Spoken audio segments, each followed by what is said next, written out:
To start our day with positivity and gratitude, let's join together in a morning prayer. So join your hands and close your eyes for prayer.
Rightly said, the presence of a great personality lights up the entire gathering. Today, we are privileged and delighted to welcome among us a distinguished personality, Associate Professor Dr. Meenakshi Ramchandra Mulia. Dr. Meenakshi ma'am has a remarkable journey in the field of physical education and sports. She began her career as a physical education teacher in Jawahar Navodaya Vidyalaya, Akkalkuwa from 1992 to 1995. Later, she continued her service with utmost dedication as a lecturer at Marathwada Sanskritik Mandals College of Physical Education from March 1995 to 31st December 2024. She has not only been a teacher but also a true mentor and guide for countless young sportspersons.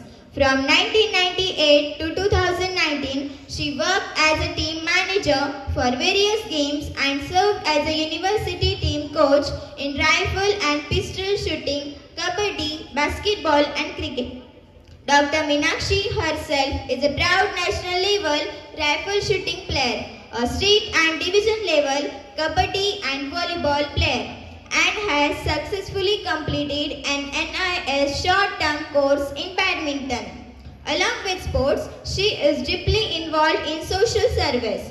At present, she works as a social worker with Nari Manch Matra Shakti and serves as Sahamantri of Krida Bharati, Devgiri Prant. Truly, she is a living example of dedication, discipline and inspiration in the fields of sports and social work. So, dear friends, let's rise with a huge round of applause to warmly welcome our esteemed guest, Associate Professor Dr. Meenakshi Ramchandra Mulia. Thank you.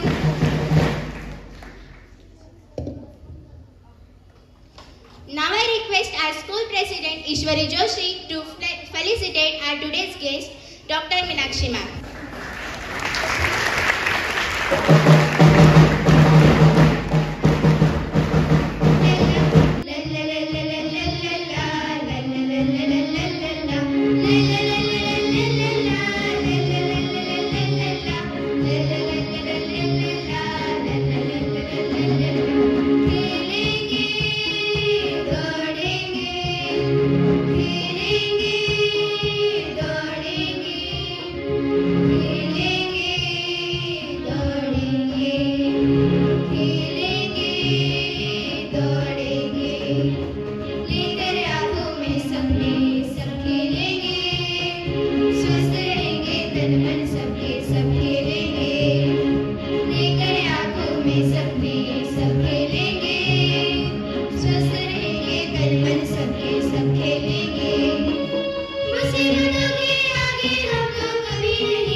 Let's give them a huge round of applause.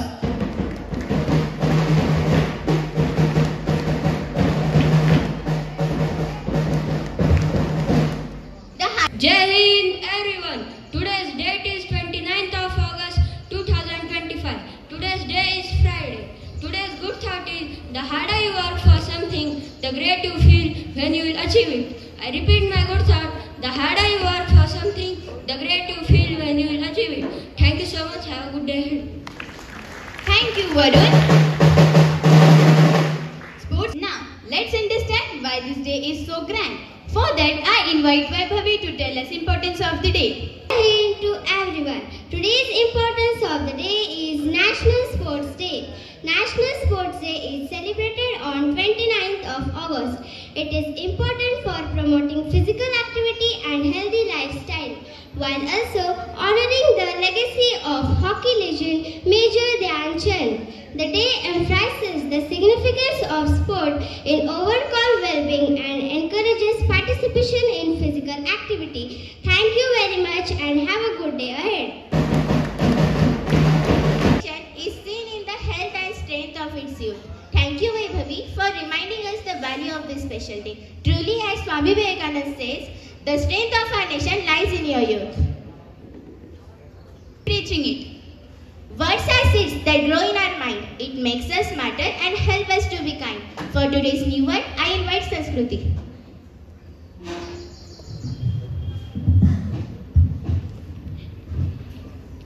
Jai Hind to everyone. Today's new word is athlete. Its spelling is A-T-H-L-E-T-E. Athlete. It means a person who is trained or skilled in sports, games or in physical exercises. Its part of speech is noun. The sentence is Neeraj Chopra is a great athlete who won a gold medal in the Olympics. Thank you very much and have a good day. Thank you, Sanskruti. Gold medals are not really made of gold. They are made of sweat, determination and hard to find alike guts. Friends, National Sports Day is not just about games. It's a very special day, 29th August. This day honors the birthday of the wizard of hockey, the pride of India, Major Dhyan Chand. Major Dhyan Chand was born on 29th August 1905 in Allahabad. He joined the Indian Army at the age of 16 and from then his love for the hockey was began. His dribbling was so magical that people thought his stick has the magnet. That is why people called him the wizard of hockey. As the saying goes, practice as if you have never won, play as if you have never lost. Dhyan Chand brought glory to India by winning 3 Olympic gold medals in 1928, 1932 and 1936. In 1936 Berlin Olympic, when he defeated Germany, Adolf Hitler himself offered him a position at the German army. But Dhyan Chand refused, saying, "My game and my life belongs only and only to my India." Truly, a hero is one who puts his country before himself. Dhyan Chand game was not about the hockey. It was about discipline, teamwork and dedication. Remember the quote, play for the name on the front of the jersey and they will remember your name on the back. So my dear friends, champions keep playing until they get it right. So on this National Sports Day, let us take place to make a sports a part of our life, to stay disciplined and to bring glory to our India in various fields. Let us all cheer for one team, one dream. India is a supreme. Thank you very much and have a good day ahead. Thank you, Ritika, for your wonderful words. Just as this quote reminds us, every champion is made of hard work, vision and determination. Our world is full of amazements and unbelievable facts. To share some of them, I invite Pranay. Jai Hind everyone. Today I am going to tell you some amazing facts. First, Olympic was invented first in 776, so no, your grandparents didn't play near it. Second, cricket is the most popular game after football but not after scrolling on mobile. Third, badminton shuttle can go through a speed of 300 km per hour, so faster than my scooter on a bad road. Fourth, basketball was invented by a PE teacher who just wanted his students to not burn their energy in endurance. Fifth, chess is a strategical game, so you can be a champion in it without running a single lap. Thank you very much. Have a good day ahead. Foods. Knowledge to make us stronger and brighter every day. Every champion is made of one's conductor that refused to give up. Stories are full of inspiring stories. So, here is Vedashri for a story that will teach us never to give up.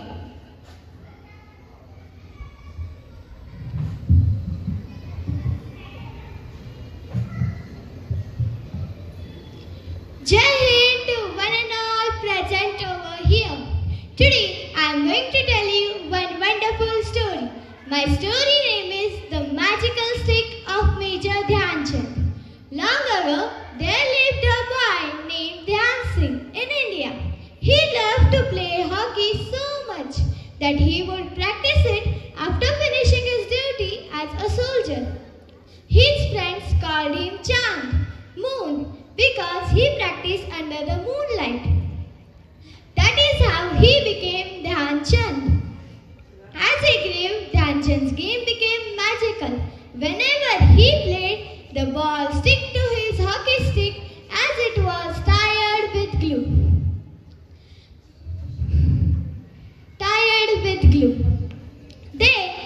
People from other countries could not believe their eyes. They even once checked his stick, thinking there is magnet inside it. But it was not magic. It was his hard work, discipline, and endless practice. Major Dhyan Chand played for India and made the country proud. He helped India winning 3 Olympic gold medals.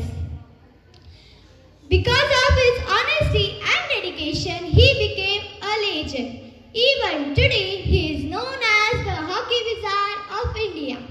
So, the moral of the story is hard work, discipline and practice can make you great. True talent is not magic but dedication. Thank you and have a great day ahead. Thank you, Vedashri. That story truly showed the spirit of never giving up. Just like in sports, life also rewards those who keep moving forward with courage. Knowledge will give you power, but character gives you respect. Sports lovers, get ready. It's time for some GK question. I invite Soham for GK quiz. Jai Hind everyone. Today I am going to ask you some simple GK question. First, on which day National Sport Day is celebrated in India? Absolutely right. The correct answer is 29th August. Second, National Sport Day is celebrated to honor the birth anniversary of which famous player? Absolutely right. The correct answer is Major Dhyan Chand. Third question is, how many Olympic medals did Major Dhyan Chand won for India? Absolutely right. The correct answer is 3. My fourth question is, Major Dhyan Chand was associated to play which sport? Absolutely right. The correct answer is hockey. Fifth and last question is, in which year first National Sport Day was celebrated? No, you're wrong. The correct answer is in 2012. Thank you and have a good day ahead. Sports teaches us that knowledge wins game, but wisdom wins life. Thank you, Soham. That was truly exciting. Just in sports, knowledge makes us sharper, prepare us to face its challenges and confidence.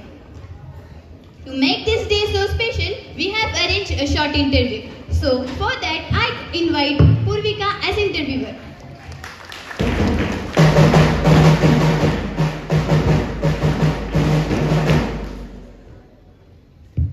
Sir, can you please tell us about your early life or your childhood life? Yes, I was born on 29th August 1905 in Allahabad. My father was British Indian Army and I too joined the army at the age of 16. That's where my love for hockey began. Amazing! From a simple army boy to a national hero. Truly, dreams are not what you see in sleep. Dreams are those that don't let you sleep. And sir, why are you called the Wizard of Hockey? Because of my extraordinary control over the ball, people thought my stick has magnet. Incredible! This shows that talent, when mixed with practice, feels like magic. Practice as if you have never won and play as if you have never lost. And sir, which moments of your career are the most memorable for you? Winning 3 Olympic gold medals for India, 1928, 1932 and 1936. This victory brought glory to our country. What a proud moment for India. As it is said, winners are not people who never fail, but people who never quit. And sir, we have even heard that world leaders admired your game. So is that true? Yes, in 1936, after watching me play, Adolf Hitler offered me post in the German army, but I refused because my hearts belong to my India. That That shows your love for the nation. Truly, a true hero is one who puts his country before himself. And sir, the last question for me and for everyone, that what message would you like to give to today's young players?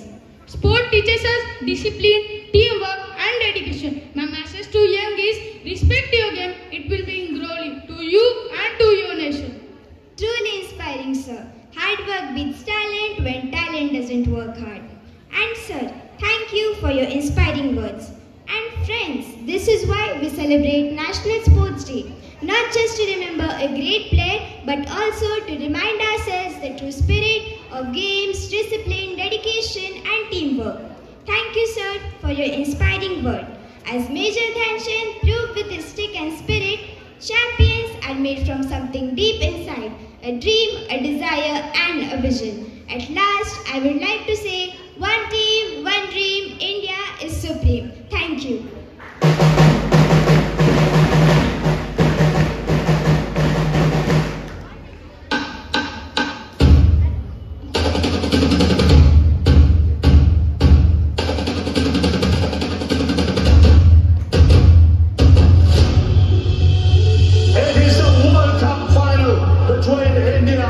Australia.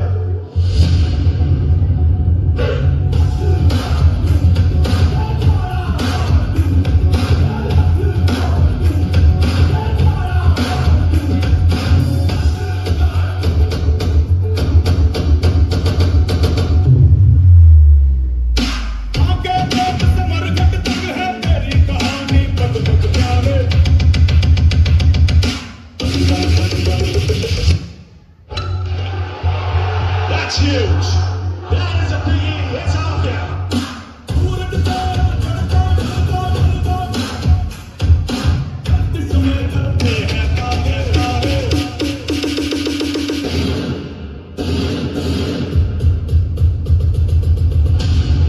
He never finished with 240.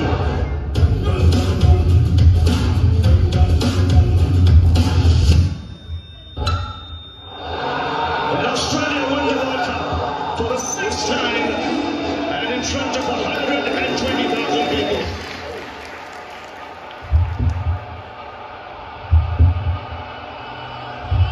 Pressure नहीं झेल सकती फिर अंदर से मन टूटा हुआ है थोड़ा ईगो पे आ गया था दोनों ही बहुत ही खराब नाक कटा दी हमारी रोहित शर्मा लापरवाही से आउट हुए प्रेशर नहीं झेल सकती फिर अंदर से मन टूटा हुआ है थोड़ा ईगो पे आ गया था और इंडिया आज के बाद ना कभी फाइनल में आएगा ना कभी वर्ल्ड कप जीतेगा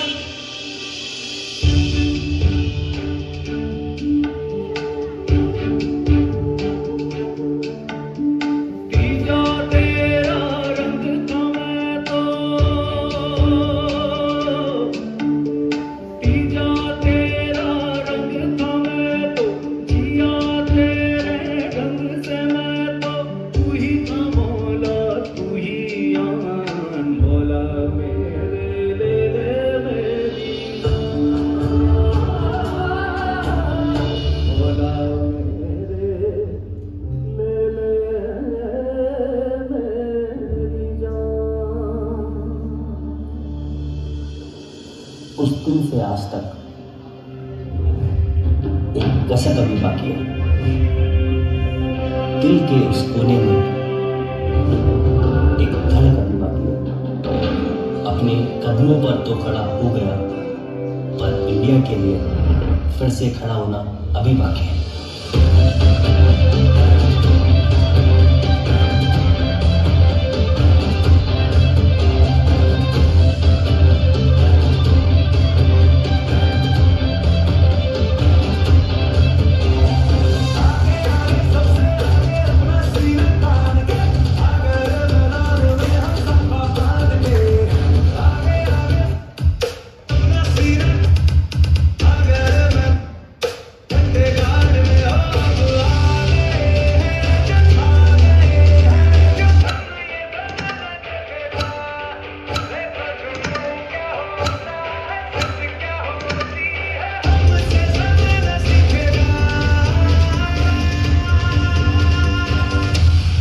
T20 World Cup Finals, India versus South Africa.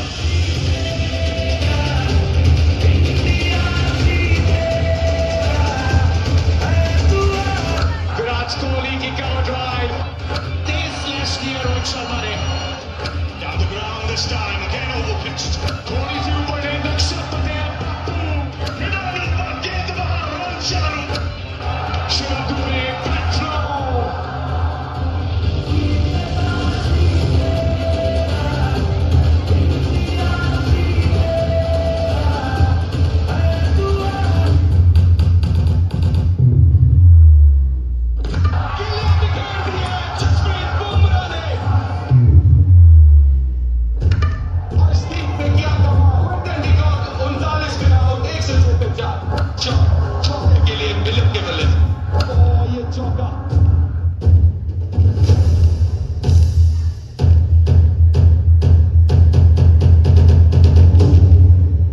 एक आखिरी मौका Hardik Pandya.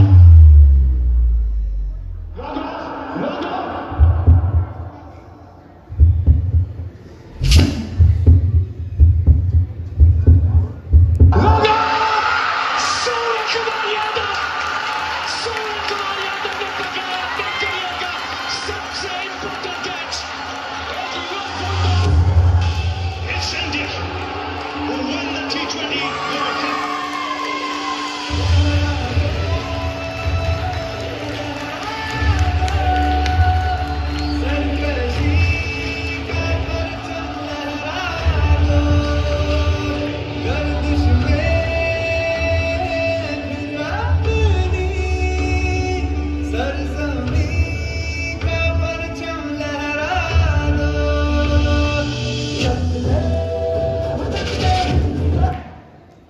Round of applause.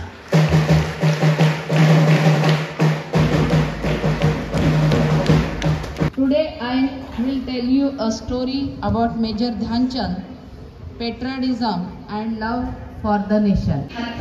English किती जणांना वाटते? ठीक आहे.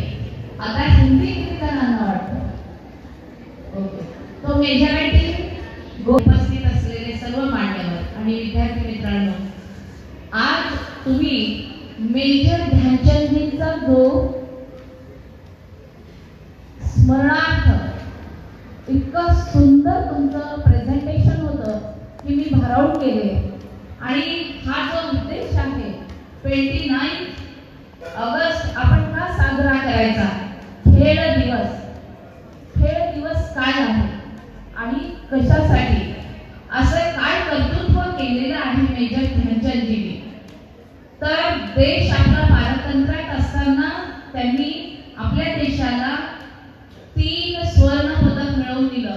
हे आताच तुमच्या विद्यार्थ्यांनी खूप सुंदर अशा छोट्या छोट्या बाईट मध्ये आणि शेवटी इंटरव्ह्यू जो घेतला गेला मेजर ध्यानचंदजीचा, ह्याच्यामधनं अगदी असं वाटत होतं की आपण त्याच काळामध्ये पुन्हा एकदा उभं आहोत. आणि जर मेजर ध्यानचंदजी असते तर तुम्ही कसे त्यांच्याशी बोलले असता हे भोंगरे पाटील स्कूलच्या विद्यार्थ्यांनी करून दाखवलं. तर त्याच्यासाठी मी खरंच क्लॅप करते, तुमचं कौतुक करते. आता जो एक बाईट घेतला होता तो सुद्धा अप्रतिम आणि सर्व मुलांनी पूर्ण प्रश्नांची उत्तरं दिली. फक्त त्यांना 2012 जे आहे ते सांगता नाही आलं. आता मी तुम्हाला एक माहिती असलेलीच गोष्ट आहे. ज्यावेळेस मेजर ध्यानचंदजी खेळत होते त्यावेळेस त्यांना रेजिमेंटल मध्ये, आता विद्यार्थ्यांनी बरंच सांगितलं की 1936 मध्ये 1936 मध्ये बर्लिनला पहिल्यांदी ज्यावेळेस ते खेळायला गेले होते तिथली ती एक छोटी स्टोरी आहे जी आपल्याला देशप्रेम, देशाप्रती कर्तव्य हे शिकवतं. आणि सर्व मुलांनी आधी याच्यामध्ये सांगितलेलं आहे what is the dedication, hard work, honesty, हे जे खेळाप्रती असायला पाहिजे ते सर्व संयम या गोष्टी मेजर ध्यानचंदजींमध्ये होते. विपरीत परिस्थितीमध्ये ते देश पारतंत्र्यात असताना त्यांनी हा खेळ खेळलेला आहे. मग खेळाकडे वळले कसे? काहीतरी कथा असते आणि माणूस आपल्या आयुष्यामध्ये त्या अचिव्हमेंट पर्यंत जाण्याचा प्रयत्न करत असतो. मला असं वाटतं की तुम्ही सुद्धा ह्या शाळेच्या विद्यार्थ्यांचं अजून एक मला पूर्ण शाळेचं कौतुक करावं असं वाटतं की मी ज्यावेळेस इथे आले आणि गणपतीची आरती भारतीय परंपरेला, भारतीय संस्कृतीला घरातूनच शिक्षण मिळत असतं, परंतु ही शाळा ते सुद्धा देत आहे. ह्याचं खरंच कौतुक करण्यासारखं आहे. कारण मी बघितलेलं आहे, मी राज्यामध्ये आले, महाराष्ट्र राज्यामध्ये आले आणि महाराष्ट्र राज्यामध्ये काम करत असताना मला थोडंसं हे कुठेतरी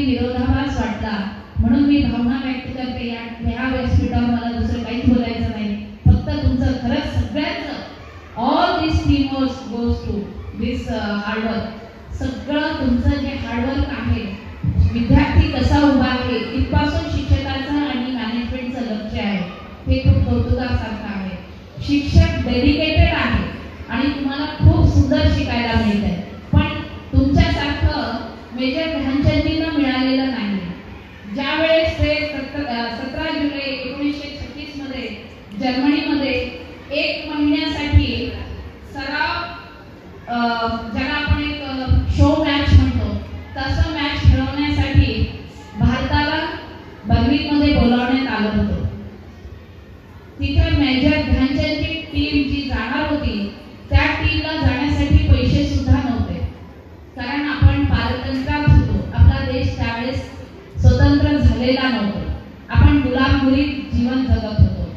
अशा ठिकाणी जात असताना बऱ्याच अथक परिश्रमाने ह्या टीमला विदेशात पाठवण्यात आलं, फक्त सराव मॅच खेळण्यासाठी, ज्याला आपण इंग्लिशमध्ये शो मॅच म्हणतो.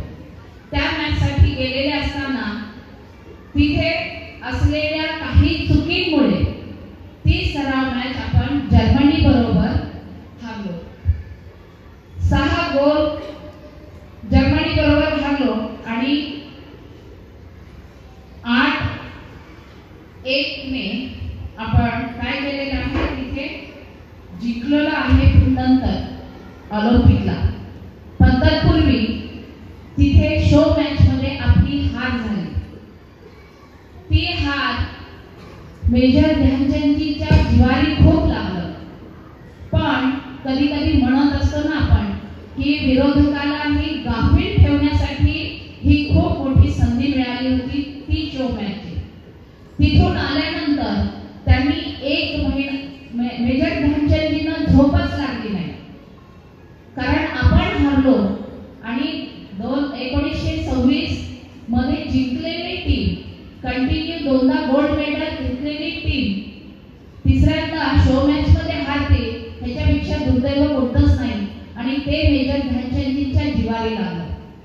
त्यांना रात्रभर झोप येत नसे, तर त्यांनी पुन्हा एकदा आपल्या सगळ्या खेळाडू टीमला पूर्ण उत्साह दिला, चैतन्य दिलं आणि कशा पद्धतीने खेळलं पाहिजे ह्याचा संयम ठेवून, डेडिकेटेड हार्डवर्क करून त्यांनी आपल्या टीमला पुन्हा एकदा जागृत केलं. आणि बर्लिनला ती मॅच खेळण्यासाठी जर्मनीला ते खेळायला गेले. जर्मनीमध्ये त्या काळामध्ये क्रूर असलेला हिटलर, तानाशाही हिटलर म्हटलं जायचं त्यांना. तुम्ही इतिहासात वाचलं असेल, तानाशाही हिटलर माहिती आहे ना सगळ्यांना? किती जणांना माहिती आहे? हातवरती करा. मागच्या मुलांनी अभ्यास केलाय ना इतिहासाचा? तानाशाह हिटलर ह्या राजांनी खास ती मॅच बघण्यासाठी, फायनल मॅच बघण्यासाठी तिथे येऊन बसले आणि त्यांच्यासाठी खास व्यवस्था केली. कारण त्यांना माहिती होतं की 1 महिन्यापूर्वी आमच्या देशाने भारताला हरवलेलं आहे. म्हणून त्या ठिकाणी पूर्ण सुविधा आणि 40,000 पब्लिक त्या ठिकाणी जमा झाली ती स्पर्धा बघण्यासाठी. आज लाखोंमध्ये होते, कारण त्याचं कारणही आहे, खूप सुख सुविधा या ठिकाणी उपलब्ध खेळ क्षेत्राने निर्माण केलेलं आहे. पण पहिल्यांदी पायवाट कोणी तयार केली? मेजर ध्यानचंदजींनी केली पारतंत्र्याच्या काळात. तर त्यावेळेस तो राजा तिथे येऊन बसला आणि त्यांनी पूर्ण राज्याला त्या दिवशी सुट्टी दिली.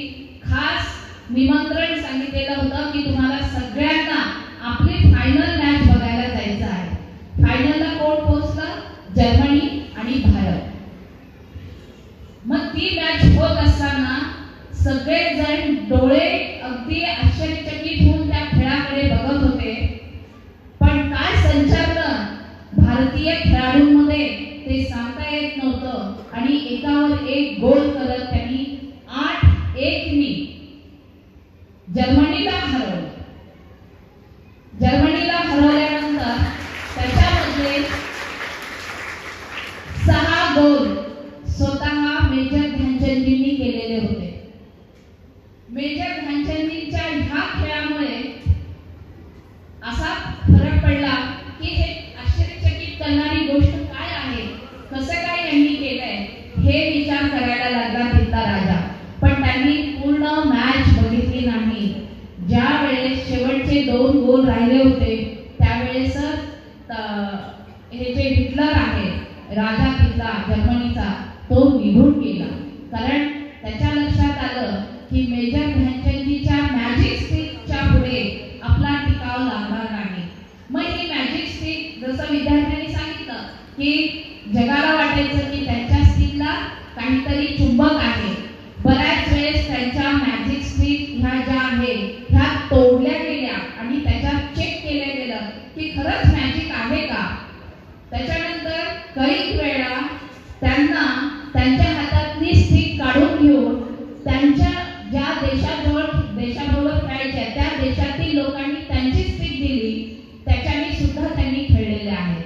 एकदा तर एका राणीने स्पर्धेच्या वेळेस तिची छत्री दिली आणि त्यांनी सांगितलं की तू ह्या छत्रीबरोबर बॉलशी खेळून दाखव. तो सुद्धा त्यांनी तिथे सुद्धा मॅजिक स्टाईलनी त्या बॉलला त्यांनी खेळवलेलं आहे, हिट केलेलं आहे, त्या बॉलची ड्रिबलिंग केलेलं आहे. ते ड्रिबलिंग इतकं फास्ट होतं की तो बॉल त्या छत्रीच्या आत गेलाय का कुठे आहे हे बघण्यासाठी त्याच्या गतीला त्या बॉलच्या आणि स्टिक हलवण्याच्या किंवा छत्रीच्या कांडीला सगळी पब्लिक बघत राहिली. असे हे मॅजिशियन होते. म्हणजे ते खरं मॅजिशियन म्हणजे काय, त्या खेळाचं त्यांचं डेडिकेशन होतं. ते स्वतः खेळत असताना तुमच्या एका विद्यार्थ्यांनी सांगितलं की त्यांचं ध्यानचंद नाव का पडलं. चंद्र ज्याला चांद म्हणतात. तर ते रात्रीच्या वेळी शांत ठिकाणी रेलपट्टीचा साईज किती आहे माहिती आहे ना तुम्हाला. पट्टी कधी बघितली का विद्यार्थ्यांनी. त्या पटरीवर ते बॉलला घेऊन ड्रिबल करायचे. Can you imagine surface area किती छोटा आहे तो. एवढ्याशा म्हणजे इतका बॉलला कंट्रोल कसं करायचं ते माझ्याच ताब्यात राहिलं पाहिजे, माझ्या स्टिकलाच चिटकून राहिलं पाहिजे. तर हे अथक परिश्रम आहेत त्यांचे. आणि त्या परिश्रमामधनं ते खेळत असताना ज्यावेळेस हिटलरनी मेजर ध्यानचंदला जिंकले, जर्मनीमध्ये मॅच जिंकली आणि मॅच जिंकल्यावर काय केलं जातं, त्यांचा सत्कार केला जातो. किती पॉईंटनी जिंकले ते 8-1. म्हणजे 8 भारताचे होते आणि 1 पॉईंट कुणाचा होता, जर्मनचा होता. म्हणजे त्याचा अर्थ 8-1 गोलनी त्यांनी भारताला विजय मिळवून दिला. पण तो विजय मिळवून दिल्यानंतर ज्यावेळेस हिटलर समारोपाच्या कार्यक्रमाला आले, कारण ते त्या देशाचे राजे होते त्यामुळे त्यांना येणं ते गरजेचं होतं. जरी त्यांनी अर्धवट मॅच सोडून गेले तरी पुन्हा आले ते. आणि हा तानाशाही राजा फार अहंकारी असूनही त्या ठिकाणी आले आणि मेजर ध्यानचंदजीचा सत्कार केला, त्यांच्या गळ्यात मेडल टाकलं आणि त्यांच्याबरोबर हस्तांदोलन केलं. आणि तिथे एक वाक्य ते बोलले की तुम्हारे जैसा आज तक खिलाडी मैंने नहीं देखा. ह्या शब्दाला फार महत्व आहे. तुम्हारे हात में, तुमच्या हातात आणि तुमच्या स्टिक मध्ये जादू आहे, चुंबक आहे, म्हणून तुम्ही जादूगार आहात, हॉकीच्या खेळाचे जादूगार आहात. तुम हॉकी खेलने के अलावा क्या करते हो. पुढचा प्रश्न हिटलरनी कुणाला विचारला, मेजर ध्यानचंदजींना. तुम्ही हॉकी खेळता हे माहिती झालं जगाला, पण त्याच्या व्यतिरिक्त काय करता. ह्याचा अर्थ असा होता की खाण्यापिण्याची सोय काय आहे, असाच त्याचा अर्थ होता त्यावेळेस त्यांनी सांगितलं, मेजर ध्यानचंदजी म्हणाले की हसले ते गालातल्या गालात आणि म्हणाले की मैं भारतीय सेना में लांस नायक हूं. लांस नायक म्हणजे मिलिटरी मधला एक छोटासा सैनिकच आहे, अशा पदावर मी काम करतोय. पण त्यांनी वाक्य कसं वापरलं, मैं अपने भारतीय सेना में. कुणाचं आहे, माझं आहे. भारतीय सेना कुणाची आहे, माझी आहे. वाक्याला फार महत्व आहे. सेना में लांस नायक हो. त्यावेळेस हिटलर म्हणाले की तुम्ही जर्मनीला येऊन जा, मी तुम्हाला आमच्या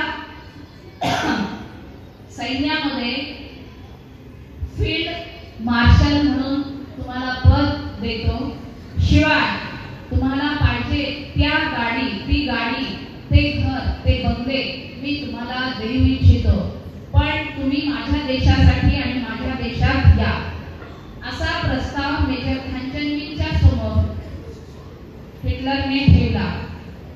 त्यावेळेस मेजर ध्यानचंदजी स्तब्ध झाले आणि शांतपणे विचार केला की मी काय बोललो एवढ्या मोठ्या व्यक्तीबरोबर, जे जग ज्याला घाबरतो तो मला प्रस्ताव देतो आणि मी तिथे काय बोलायला पाहिजे.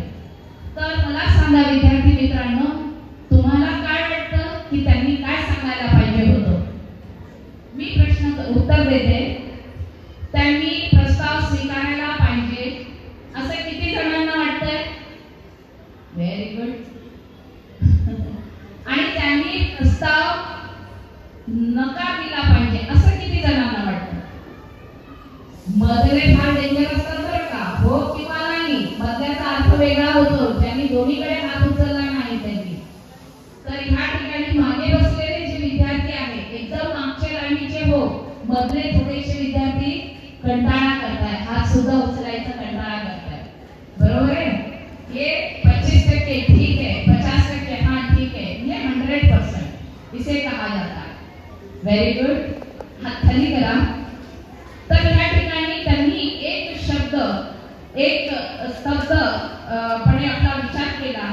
विचार तो त्यांच्या ह्याच्यासाठी नव्हता की मी स्वीकारू किंवा न स्वीकारू. त्यांचा विचार ह्याच्यासाठी होता की एवढ्या मोठ्या व्यक्तिमत्वाला मी नकार देत असताना कोणत्या भाषेत देऊ, ह्याचा विचार त्यांच्या डोक्यात चालू होता. आणि त्यावेळेस त्यांनी हिटलरजींना म्हणाले की मुझे माफ करें, भारत मेरा देश है और मैं वहीं ठीक हूँ. भारत मेरी मातृभूमि है और मैं हमेशा भारत के लिए ही खेलूंगा. हे शब्द हॉकीच्या जादूगार जे होते, या शब्दातनं काय प्रेरित होतं की मी माझ्या देशासाठीच खेळणार. भारत हा माझा देश आहे, माझ्या देशाला माझी गरज आहे, मी माझ्या देशासाठीच खेळणार आहे. आणि माझी मातृभूमी आहे, मी जीवनपर्यंत जोपर्यंत आहे तोपर्यंत मी माझ्या देशासाठी खेळेन. आणि त्यावेळेस हिटलर सारखा क्रूर व्यक्ती गालातल्या गालात हसला आणि अजूनच तो मेजर ध्यानचंदजींशी प्रभावित झाला आणि त्याच्या प्रेमात पडला, तो त्यांचा फॅन झाला. हे मोठी ताकद असते एका खेळाडूची, जो राष्ट्रवाद, देशभक्ती ज्याच्यामध्ये भरलेली आहे. हार्ड वर्कर तर ते होते, खेळासाठी खेळणारे खेळाडू होते, पण देशाप्रती ज्यांनी खेळ खेळला अशा ह्या मेजर ध्यानचंदजींना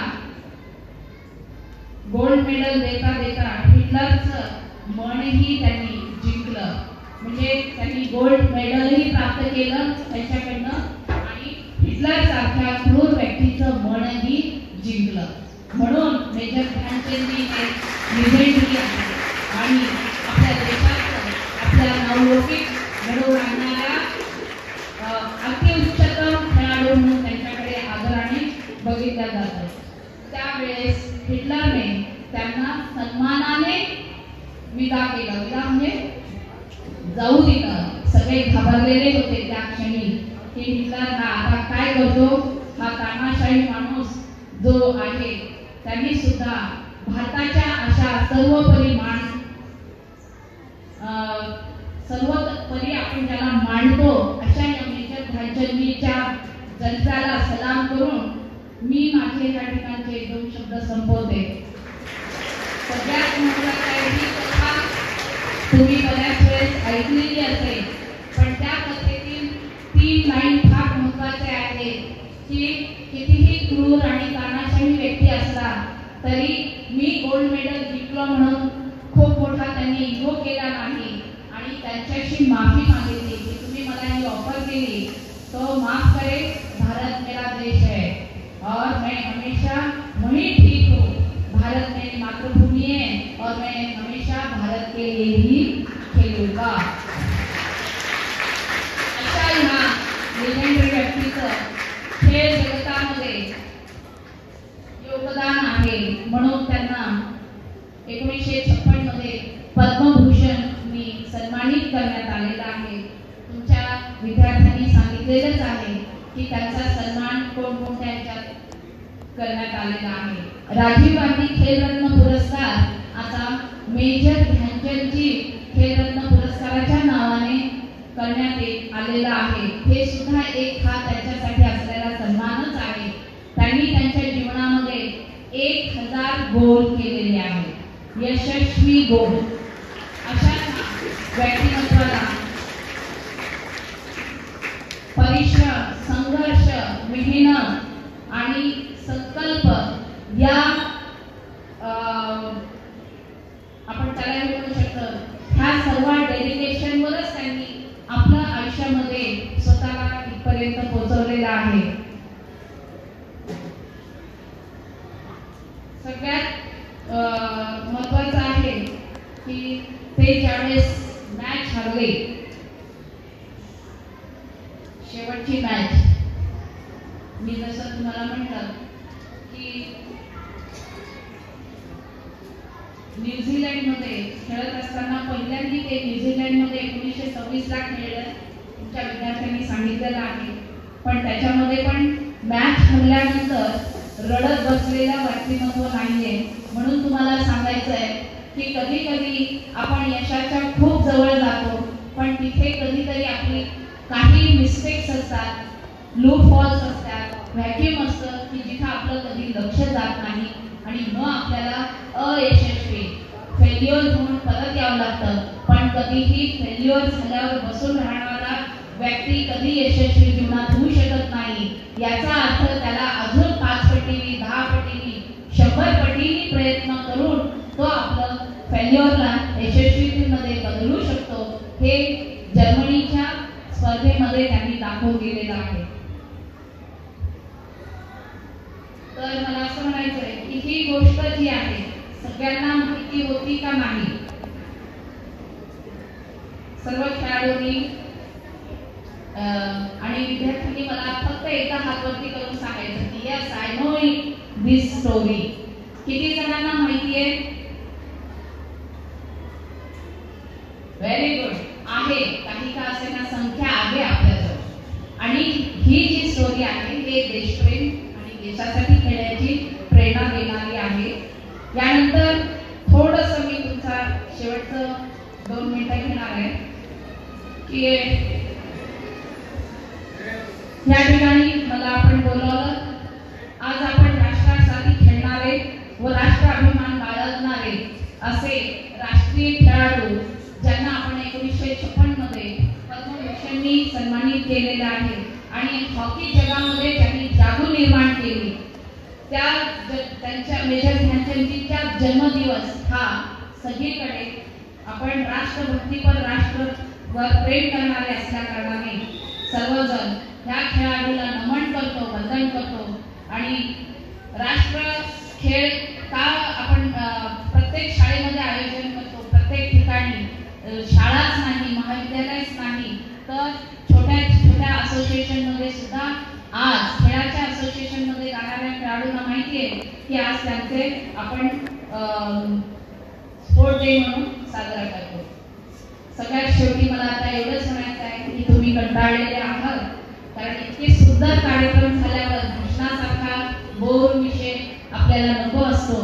तर थोडीशी मी एक स्टोरी सांगितली, सगळ्यांनी ती स्टोरी जी आहे खेळाडूंची ती मनामध्ये ठेवावी. आणि या ठिकाणी आजच्या ह्या सुंदर कार्यक्रमाच्या आयोजनामध्ये विद्यार्थ्यांची शिस्त आणि शिक्षकांचे कठोर परिश्रम या ठिकाणी दिसून आलेले आहेत.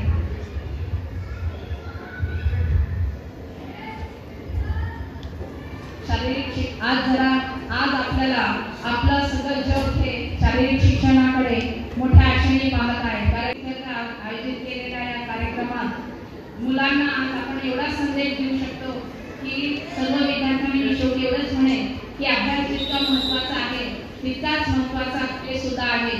कारण निरोगी शरीरामध्येच निरोगी मन आणि बुद्धी असते आणि ते कोणत्या खेळ हा खेळलाच गेला पाहिजे.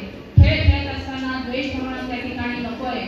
म्हणून या ठिकाणी असं म्हटलं जातं की खेळ हे चारित्र्य आणि संस्कृती सह एक चांगला नागरिक घडवतो.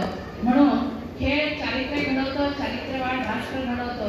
त्यासाठी एक कोट आहे क्रीडा भारतीचं की क्रीडा से निर्माण चरित्र से निर्माण राष्ट्र का. एवढे बोलून आणि ह्या ठिकाणी आज आपण सर्वांनी थोडंसं लांबलेलं भाषण ऐकलं. मनपूर्वक विद्यार्थ्यांच्या शिस्तीला सलाम, शिक्षकाच्या कृतीला सलाम आणि मॅनेजमेंटला पुन्हा एकदा धन्यवाद देऊन आदरणीय प्राचार्यांना धन्यवाद देऊन मी माझे 2 शब्द या ठिकाणी विराम देतो. जय हिंद, जय हिंद.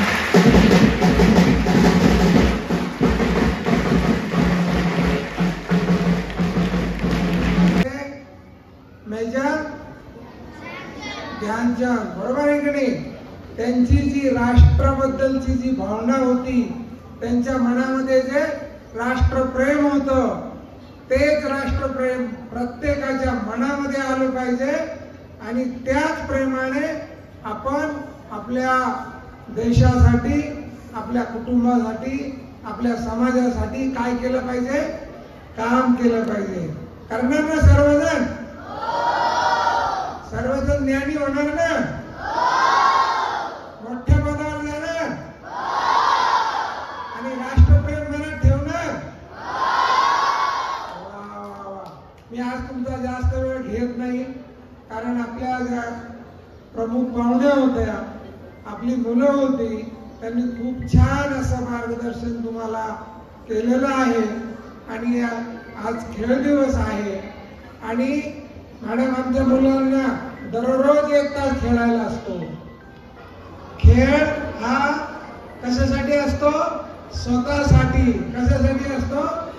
स्वतःसाठी, स्वतःच्या आनंदासाठी, स्वतःच्या आत्मविश्वासासाठी, स्वतःच्या विकासासाठी.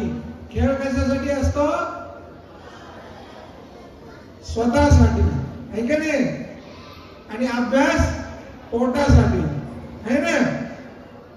पोटात काहीतरी असेल तर आपण खेळू शकतो, आहे की नाही?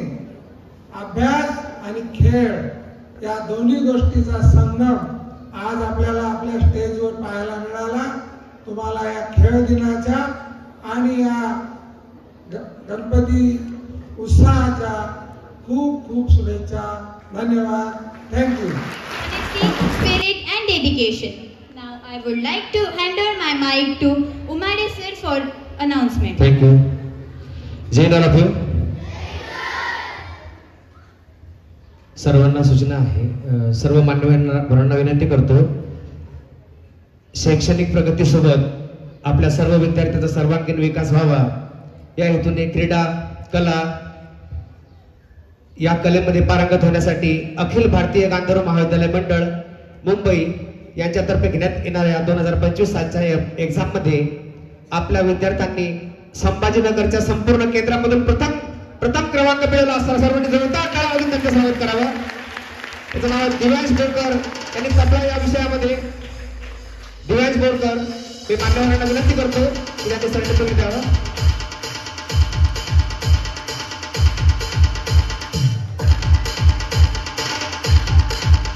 ते व्हिडिओ करायला विनंती करतो.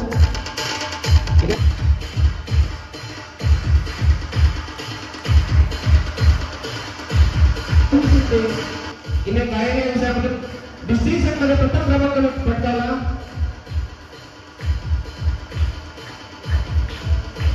आरोग्यनंतर निशांत रुमाळे यांनी तबला या विषयामध्ये प्रथम क्रमांक पटकावला.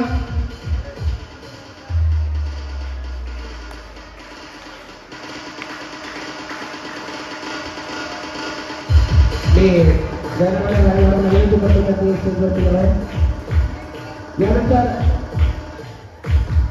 सर्वात मोठा असणारा विद्यार्थी ज्याला परीक्षा सुद्धा घाबरत होते, एक्झामिनर सुद्धा घाबरत होते, असा 2nd क्लासचा विद्यार्थी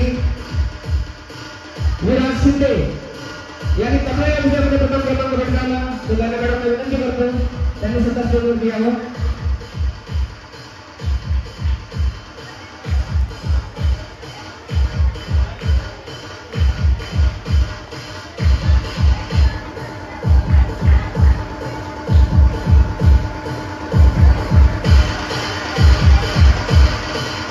स्टेजवरती थांबावी सर्व मुलं. धन्यवाद.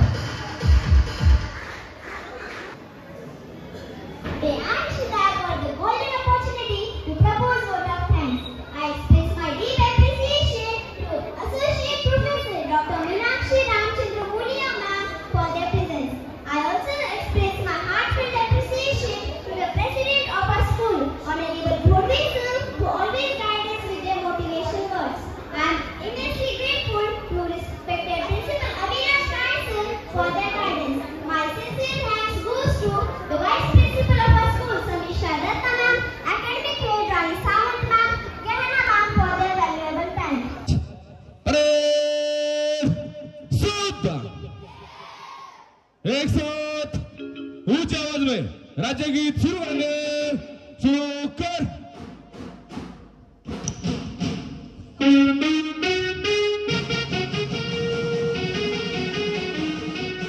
जय जय महाराष्ट्र माझा, गरजा महाराष्ट्र माझा, किती नामा तुझी मुळी ही गणगणणाऱ्या नभा, अस्मनाच्या सुलतानीला जबाब देती जिव्हा, सेनाद्रीचा सिंह गरजतो शिवशंभू राजा, तरी तरी तुन नाद गुंजला महाराष्ट्र माझा, जय जय महाराष्ट्र माझा, गरजा महाराष्ट्र माझा, काळ्या छातीवरी कोरली अभिमानाची लेणी, पोलादी मनगटे खेळती खेळ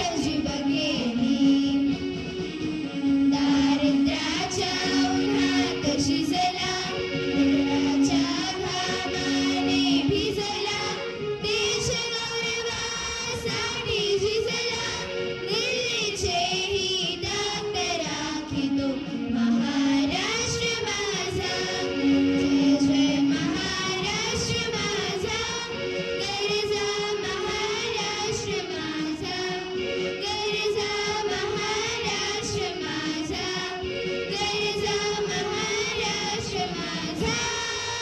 हेडफोन नसल्यानंतर एक साथ ऊंचे आवाज में राष्ट्रगीत शुरू करेंगे। शुरू कर।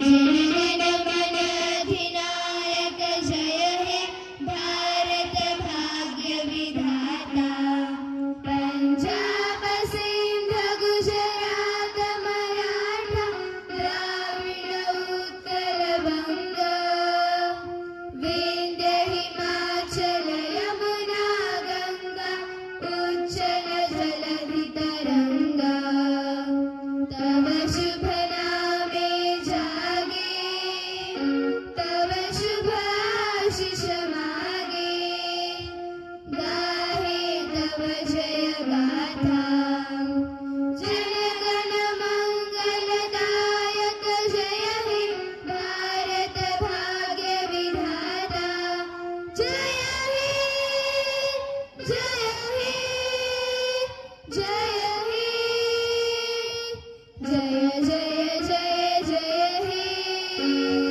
भारत माता की लाउडली वंदे। जय जवान। Hands down and Visram. Today's assembly now disperse.